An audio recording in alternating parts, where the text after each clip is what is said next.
Pendant son voyage inaugural, le Titanic transportait près de 2200 passagers, bien qu'il ne fût qu'à moitié rempli lorsqu'il quitta le port. Les gens voyageaient pour diverses raisons, notamment des réunions d'affaires, des voyages d'agrément et simplement pour vivre l'expérience à bord du plus grand et du plus luxueux navire du monde. Lorsque le Titanic appareilla, il était de pratique courante pour les journaux locaux de publier des listes complètes de passagers des navires transatlantiques. Beaucoup de voyageurs le percevaient comme quelque chose dont on pouvait être fier, similaire à la tendance d'aujourd'hui à chercher sa photo dans le journal.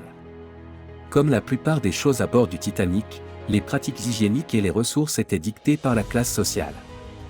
Les passagers de première classe voyageant sur le Titanic bénéficiaient de certaines des installations les plus luxueuses en matière de bains, de repas et de loisirs jamais trouvés en mer, tandis que les passagers de troisième classe devaient prouver leur propreté simplement pour monter à bord.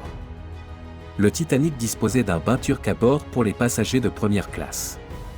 Le bain turc était une caractéristique populaire sur les paquebots de luxe de l'époque, car il était considéré comme un symbole du mode de vie exotique et luxueux de l'Empire ottoman. Le bain turc du Titanic était situé sur le pont inférieur et était un lieu prisé par les passagers de première classe pour se détendre et socialiser.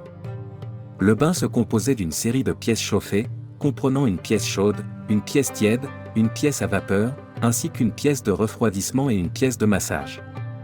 Le bain électrique était destiné à réchauffer le corps et ressemblait beaucoup à un poumon d'acier ou à un lit de bronzage moderne. Le bain turc du Titanic était géré par une équipe d'assistants qualifiés qui prodiguaient des massages et d'autres soins spa aux passagers. Le bain était ouvert aux hommes et aux femmes, bien qu'ils utilisassent des installations séparées.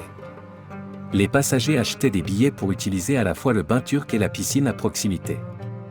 Malgré ses commodités luxueuses, le bain turc du Titanic n'était pas à l'abri de la tragédie qui s'est abattue sur le navire. Lorsque le navire heurta un iceberg et commença à sombrer, le bain turc fut rapidement inondé, et de nombreux passagers qui s'en servaient à ce moment-là furent piégés et noyés. Le Titanic était un luxueux paquebot transatlantique doté de nombreuses commodités. L'une de ces commodités était la présence de plusieurs chambres avec baignoire à bord. Cependant, il est important de noter que toutes les chambres du Titanic n'étaient pas équipées de baignoires. Seules les cabines de première classe plus coûteuses étaient équipées de salles de bain privées, dont certaines comprenaient des baignoires. En première classe, il existait plusieurs types de cabines avec baignoire, allant de petites chambres avec un lit simple et une salle de bain privée avec baignoire à de grandes suites luxueuses avec plusieurs chambres, salles de bain et coins salon. L'une des chambres les plus célèbres du Titanic était la Millionaire S Suite de première classe, qui comprenait une salle de bain privée avec baignoire, parmi d'autres commodités luxueuses. D'autres cabines de première classe avec baignoire comprenaient les cabines de luxe, qui avaient à la fois une baignoire et une douche, et les cabines promenade, qui offraient des vues imprenables sur l'océan depuis leur balcon privé. Le Titanic possédait un total de 64 toilettes publiques ou lavabos à bord, répartis dans tout le navire. Cela comprenait 36 pour les hommes, 28 pour les femmes, et plusieurs autres réservées aux membres de l'équipage. Les toilettes publiques étaient généralement situées sur les ponts inférieurs du navire, certaines à proximité des cabines des passagers et d'autres dans des espaces publics tels que les salles à manger et les salons. Les toilettes du Titanic étaient à la pointe de la technologie pour leur époque et disposaient de mécanismes de chasse d'eau utilisant de l'eau de mer pour évacuer les déchets des cuvettes. Cependant, malgré les avancées technologiques, le nombre important de passagers et d'équipage à bord du navire signifiait que les toilettes étaient souvent surutilisées et pouvaient devenir insalubres. De plus, certains passagers se plaignaient du manque d'intimité dans les zones de toilettes communes. Le Titanic disposait de toilettes publiques réparties dans tout le navire, le nombre et le type de toilettes variant en fonction de la classe de passagers qu'elles desservaient.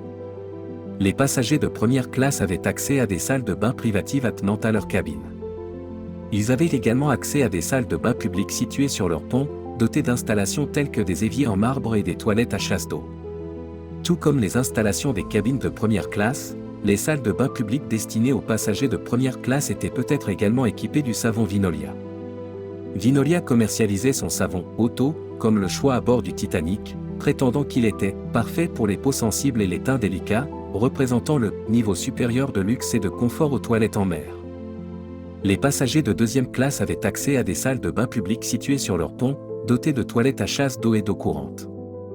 Les passagers de troisième classe disposaient de salles de bain communes situées sur chaque pont, composées d'une rangée de toilettes et de lavabos séparés par de faibles cloisons. Ces salles de bain n'avaient pas de toilettes à chasse d'eau, mais plutôt un système de vannes permettant d'évacuer les déchets avec de l'eau. Il existe une idée fausse populaire selon laquelle les toilettes à chasse automatique étaient uniquement installées dans les salles de bain de 3e classe sur le Titanic. Cependant, ce n'est pas tout à fait exact. Le Titanic était équipé de différents types de toilettes, comprenant des modèles à chasse manuelle et automatique. Bien qu'il soit vrai que certaines des salles de bain de 3e classe étaient équipées de toilettes à chasse automatique, il en allait de même pour de nombreuses salles de bain de 1re classe et de 2e classe. Il est possible que le mythe selon lequel les toilettes à chasse automatique étaient limitées aux salles de bain de 3e classe sur le Titanic ait émergé parce que les passagers de 3e classe n'étaient généralement pas aussi habitués à de telles commodités modernes que leurs homologues de 1re classe. Par conséquent, les toilettes à chasse automatique peuvent leur avoir semblé plus remarquables ou surprenantes. Dans tous les cas, la présence de toilettes à chasse automatique sur le Titanic reflétait la technologie avancée et les commodités modernes du navire, destinées à rendre les voyages des passagers plus confortables et luxueux. Vérifier la présence de poux chez les passagers de 3e classe avant d'embarquer sur le Titanic était une pratique courante à l'époque. Les poux et d'autres maladies contagieuses constituaient une préoccupation importante pour la santé publique, et de nombreuses compagnies de transport, dont la White Star Line, avaient mis en place des protocoles stricts pour prévenir la propagation des maladies. Les passagers de 3e classe étaient considérés comme présentant un risque plus élevé de transport de poux et d'autres maladies contagieuses car ils venaient souvent de milieux plus pauvres et vivaient dans des conditions plus confinées. En conséquence, ils étaient soumis à des inspections de santé supplémentaires, notamment des inspections pour les poux, avant d'être autorisés à monter à bord du navire. Malgré ces précautions, le Titanic disposait toujours d'un nombre limité de douches et d'installations de salles de bain partagées, ce qui rendait difficile le maintien d'une hygiène adéquate. De plus, certains passagers ont peut-être trouvé des moyens d'éviter les inspections de santé, ce qui aurait pu contribuer à la propagation des poux et d'autres maladies à bord du navire. Dans l'ensemble, bien que la vérification des passagers de 3e classe pour les poux avant d'embarquer sur le Titanic fût une mesure bien intentionnée, elle n'était pas suffisante pour prévenir la propagation des maladies à bord du navire. Bien que le Titanic ait été doté d'intendants et de stewardesses qui s'occupaient de tous les besoins des passagers, de nombreux voyageurs de 1re et de 2e classe avaient leurs propres secrétaires et domestiques pour le voyage. Ces femmes de chambre et assistants personnels prenaient en charge les besoins quotidiens en matière d'habillage et de toilettage de leurs clients, complétant les ressources disponibles sur le navire. Les domestiques étaient considérés au-dessus des membres de l'équipage. Ils recevaient des anneaux de serviettes en plaqué argent tout comme leurs employeurs, bien qu'ils fussent gravés du mot « domestique ». Cependant, des facilités telles que le salon de coiffure étaient disponibles pour les voyageurs.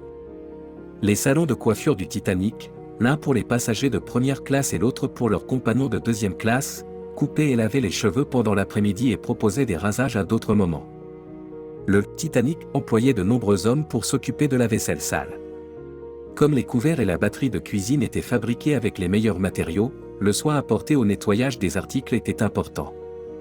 Des milliers de fourchettes, cuillères et couteaux accompagnaient de la vaisselle en porcelaine avec un revêtement en feuilles d'or.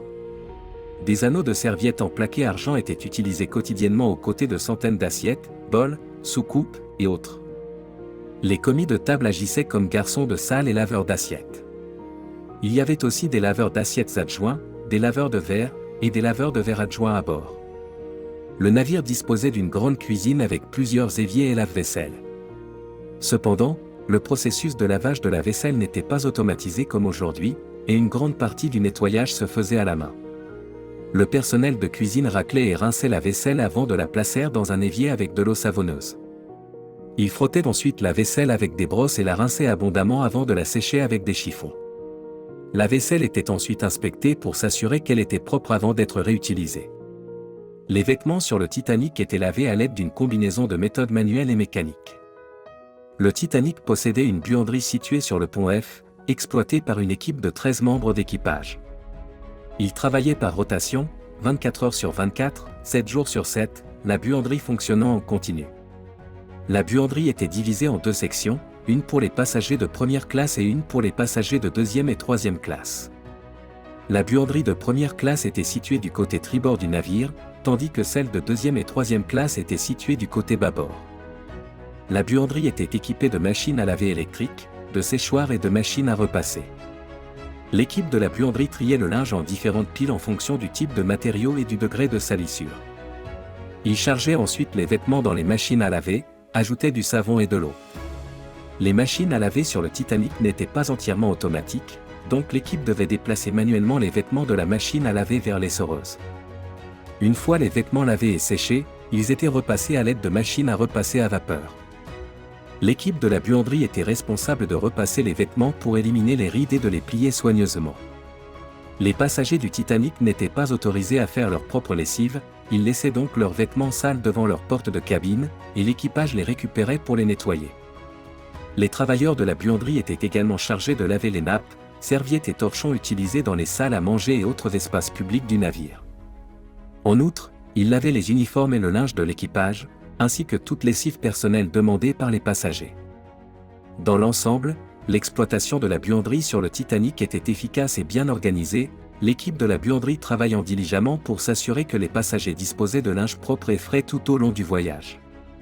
Le Titanic disposait d'un hôpital à bord pour fournir des soins médicaux à ses passagers et membres d'équipage. L'hôpital était situé sur le pont F, vers l'avant du navire. Il était géré par une équipe de professionnels de la santé dirigée par le chirurgien en chef du navire, le docteur William O'Loughlin. L'hôpital était équipé de fournitures médicales et d'équipements, y compris des instruments chirurgicaux, une machine à rayons X et une petite salle d'opération. Conformément aux réglementations britanniques, le Titanic devait maintenir une certaine quantité de fournitures médicales pour pouvoir prendre la mer. Les chirurgiens et le personnel médical du navire avaient accès à des médicaments tels que le bicarbonate de soude pour soulager les problèmes d'indigestion et de brûlure d'estomac, de l'huile de ricin pour la constipation et la diarrhée, du sel d'Epsom, le médicament cardiaque digitalique, et de l'aspirine en cas de fièvre. Des médicaments supplémentaires tels que le soufre étaient utilisés pour traiter les hémorroïdes, tandis que le laudanum pouvait être utilisé comme analgésique ou sédatif. L'hôpital disposait également d'une zone pour toute personne atteinte d'une maladie infectieuse, avec un système de ventilation empêchant la propagation potentielle des germes à travers le navire. Plusieurs animaux étaient à bord du Titanic, notamment des chiens, des chats et des oiseaux. L'hygiène des animaux sur le Titanic était supervisée par un vétérinaire nommé le docteur William Aldridge. Il était responsable du soin et du bien-être des 12 chiens à bord du navire, appartenant aux passagers de première classe. Le docteur Aldridge veillait à ce que les chiens restent propres et confortables tout au long du voyage. Il leur fournissait également de l'exercice et de la nourriture, tout en surveillant étroitement leur santé. Le Titanic était équipé d'une chenille pour ses chiens, et des zones spécifiques sur le pont étaient réservées pour que les chiens puissent s'exercer. Malheureusement, malgré les efforts du docteur Aldridge, tous les chiens n'ont pas survécu au naufrage du Titanic. Seuls 3 des 12 chiens à bord ont réussi à monter à bord des canots de sauvetage et ont été secourus.